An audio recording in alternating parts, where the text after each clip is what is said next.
Bonjour à tous et bienvenue pour cette analyse hebdomadaire du DAX. Nous sommes donc là sur un graphique mensuel comme d'habitude.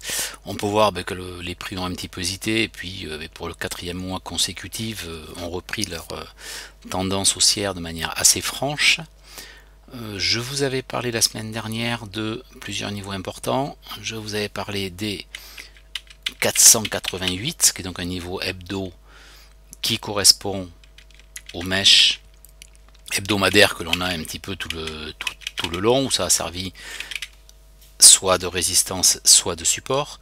Je vous avais également parlé du niveau des 884, ça fait quelques semaines quand même que j'en parle, qui est vraiment pour moi le dernier niveau avant la reprise haussière à la conquête des plus hauts historiques.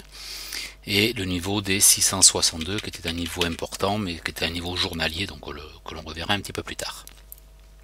Voilà, donc pour le quatrième mois consécutif, donc les bougies sont vertes, donc pour l'instant on est toujours donc bien sûr en tendance haussière.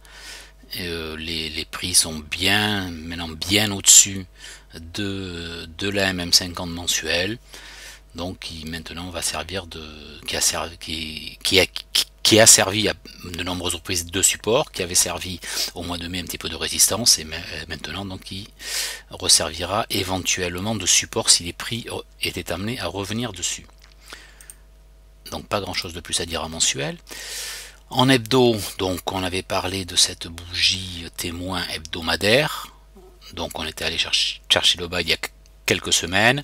La semaine dernière on est allé chercher pratiquement le haut, pas tout à fait, donc le haut d'ailleurs qui correspond à ce niveau des 884 qui est tellement important. Donc vous voyez, bon, je ne reviens pas encore dessus pourquoi ce niveau est important, parce que c'est vraiment un niveau d'overlap qui avait servi déjà dans le passé de support, de résistance, et là qui a vraiment bloqué les prix à la baisse du mois de novembre au mois de février, donc pendant plus de 3 mois, voilà, et qui donc là a bloqué les prix à la hausse.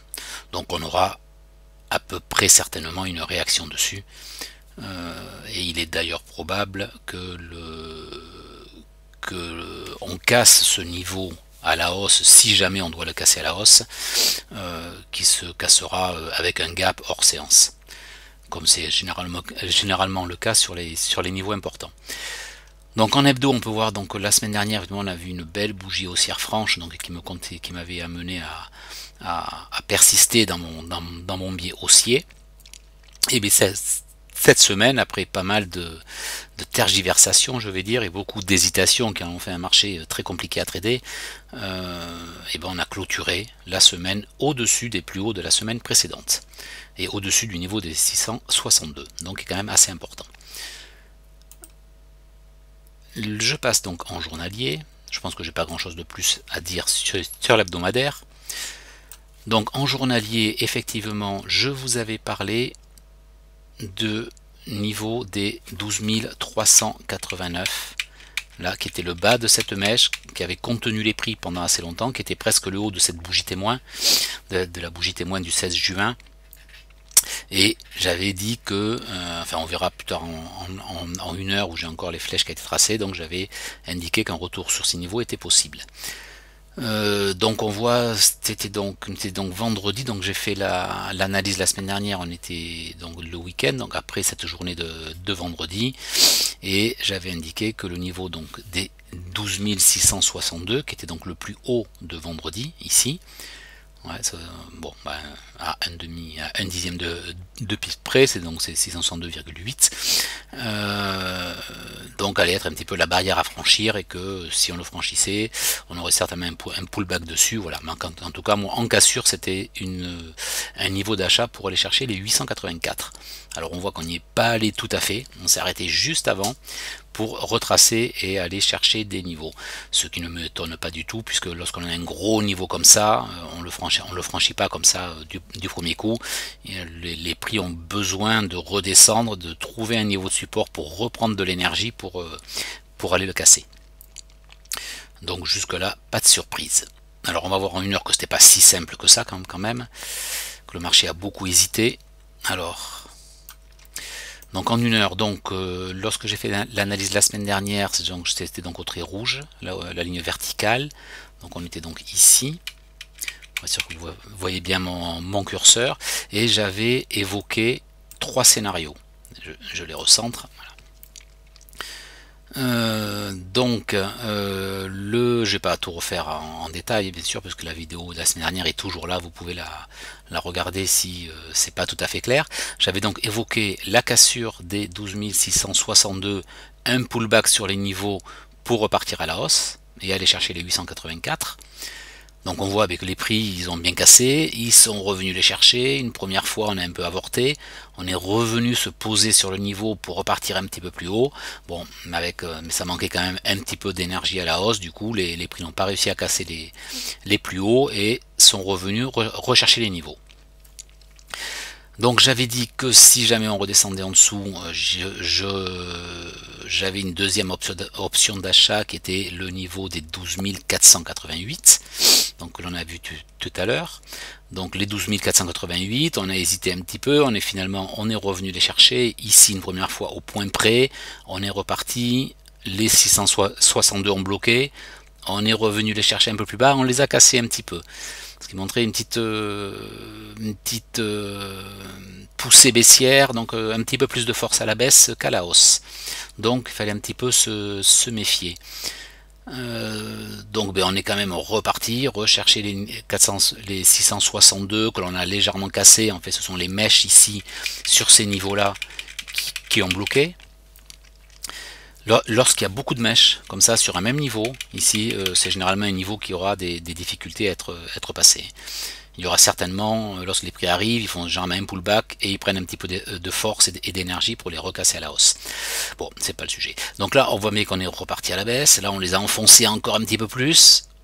On a fait un plus haut, plus bas que le précédent, donc qui indique une inversion de la loi de dos, en tout cas en H1, donc qui indiquait que l'on irait certainement encore plus bas que le précédent plus bas ici, donc celui-ci. Donc l'on a effectivement cassé et on est arrivé pile poil dans la zone dont je vous avais parlé la semaine dernière, les 12 400, 12 440. Je vous avais dit que ce serait une zone très importante et une zone à payer. D'ailleurs, vous voyez qu'il y a encore mes flèches. La flèche ici, donc, qui était pour moi la dernière zone à payer et la plus importante. Donc ce niveau des 12 400, même 12 390, donc on en a parlé déjà tout à l'heure en journalier, c'était le plus bas, c'était la mèche de la bougie journalière ici. Donc voilà, donc on est revenu vraiment, on peut voir, mais parfaitement dans la zone pour rebondir, donc était une zone d'achat parfaite, on fait pour rebondir et aller chercher de nouveau les plus hauts. Alors maintenant, la semaine prochaine, pardon, qu'est-ce que l'on pourra bien faire?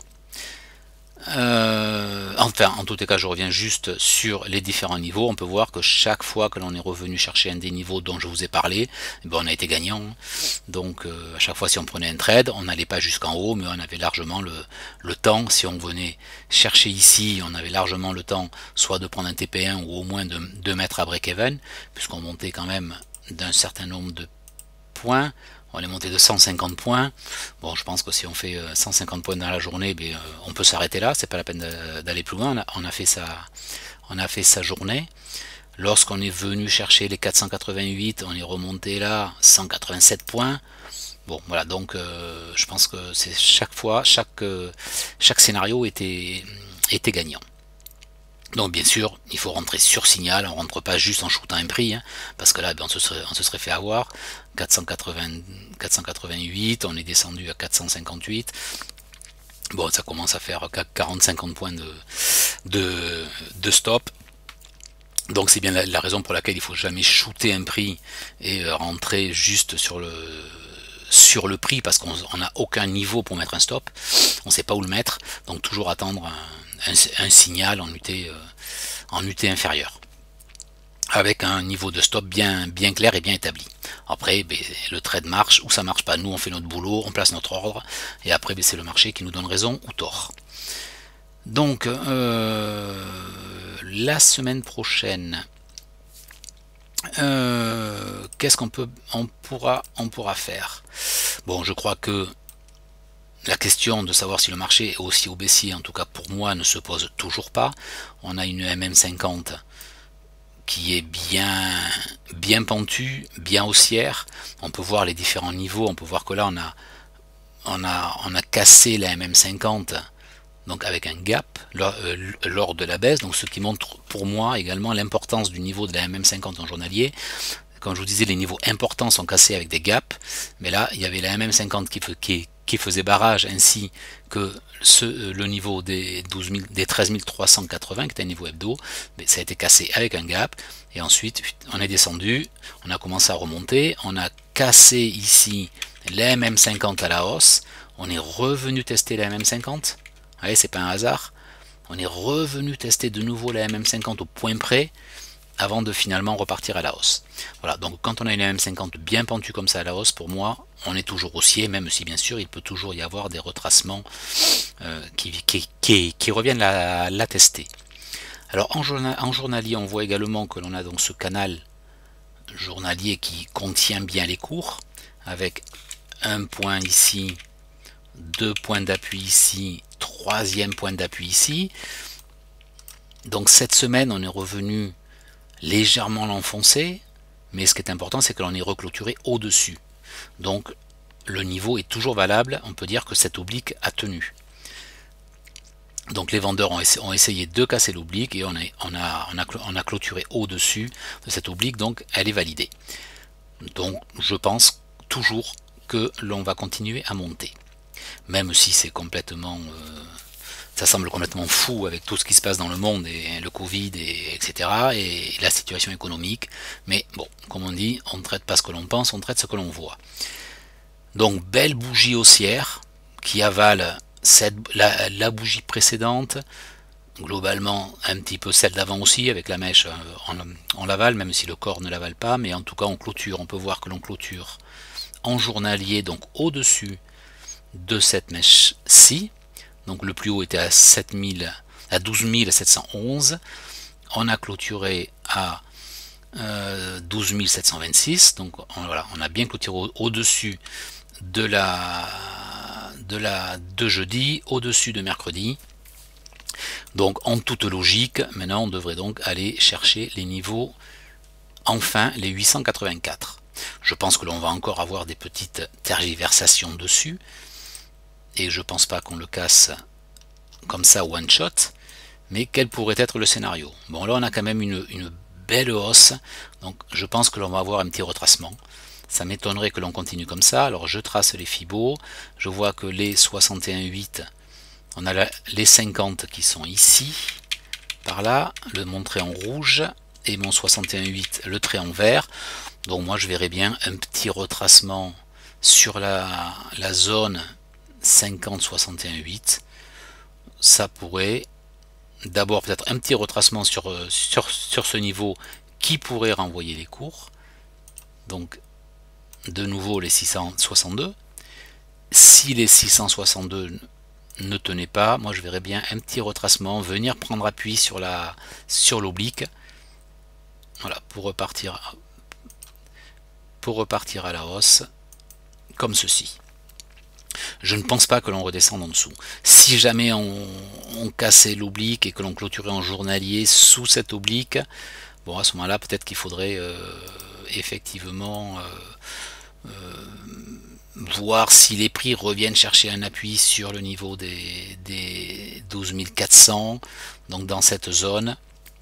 Ce qui est toujours possible. Je n'ai pas de boule de cristal pour savoir ce que va faire le marché, mais ça pourrait également être un scénario envisageable.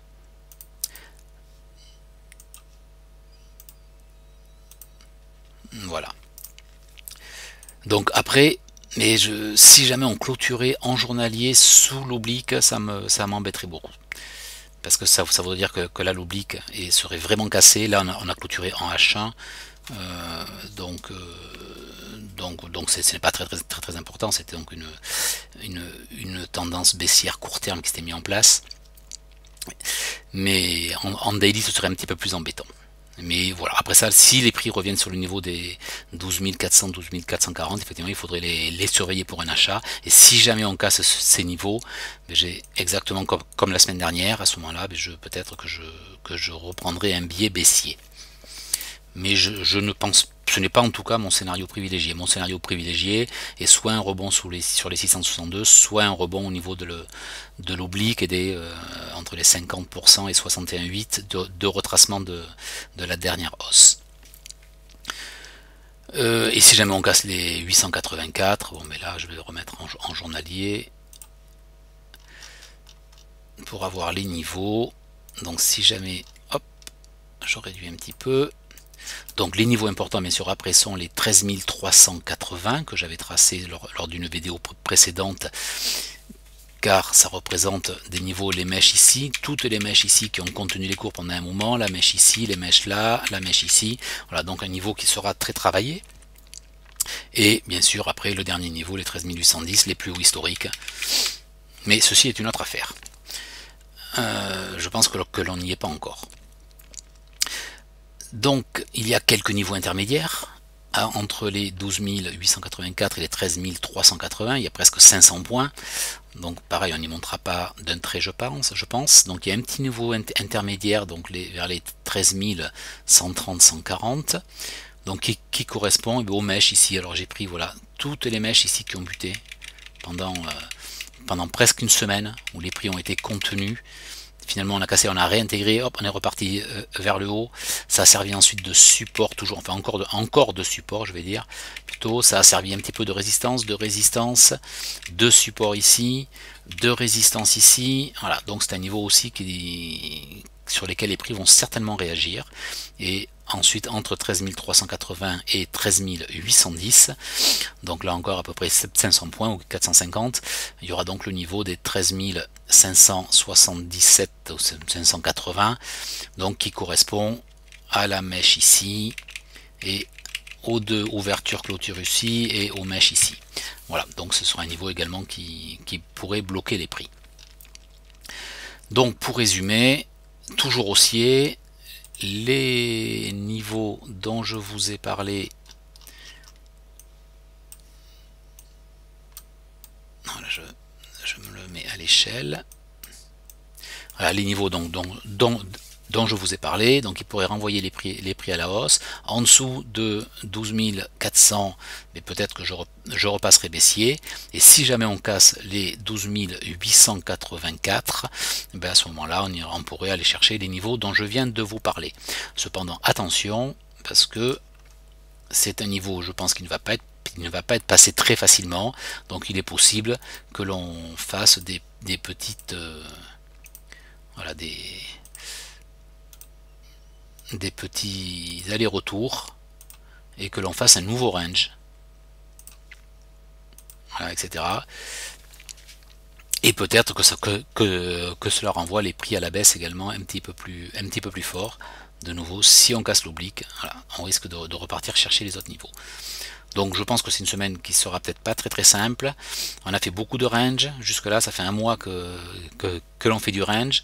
Mais de temps en temps, hop, on casse un petit palier et on passe au range suivant. Ce qui est quand même aussi le fonctionnement normal du marché, où 70% il est en range.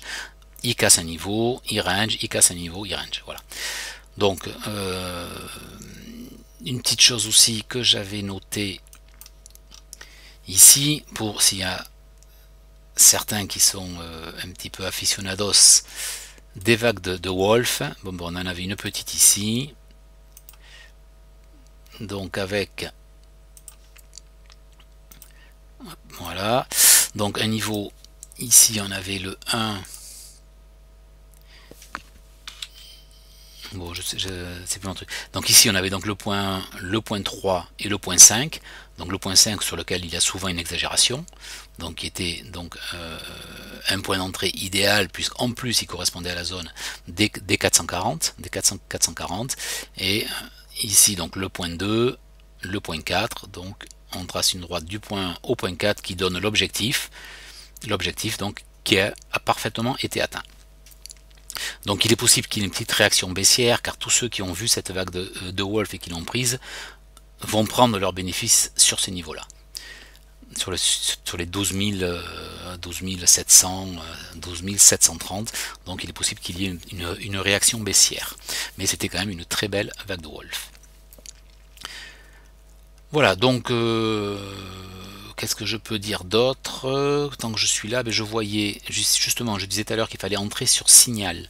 Alors qu'est-ce que j'entends? Parce que je le vois là qu'il est parfait. Lorsqu'on rentre sur un niveau comme ça, il est important d'attendre une inversion de la loi de dos. Donc sur une unité plus ou moins importante selon son schéma de trading. Et là on voit bien qu'on en avait une bougie d'hésitation en H1. Et lorsque cette bougie verte a cassé le plus haut de la bougie précédente, ça voulait dire donc que l'on inversait la loi de dos en H1 et que l'on pouvait donc rentrer sur ces niveaux-là. Ensuite on pouvait aussi aller sur des unités inférieures et faire la même chose. Par exemple en 15 minutes on avait un très beau doji ici, un pin bar ici, et on pouvait rentrer en cassure de ce pin bar ici, le stop sous la mèche, hop, et on laisse partir. Voilà, je vais m'arrêter là pour cette semaine. J'espère que cette vidéo vous aura intéressé et vous sera profitable pour la semaine prochaine. Et n'hésitez pas à poser des questions et à laisser des commentaires. A bientôt, au revoir.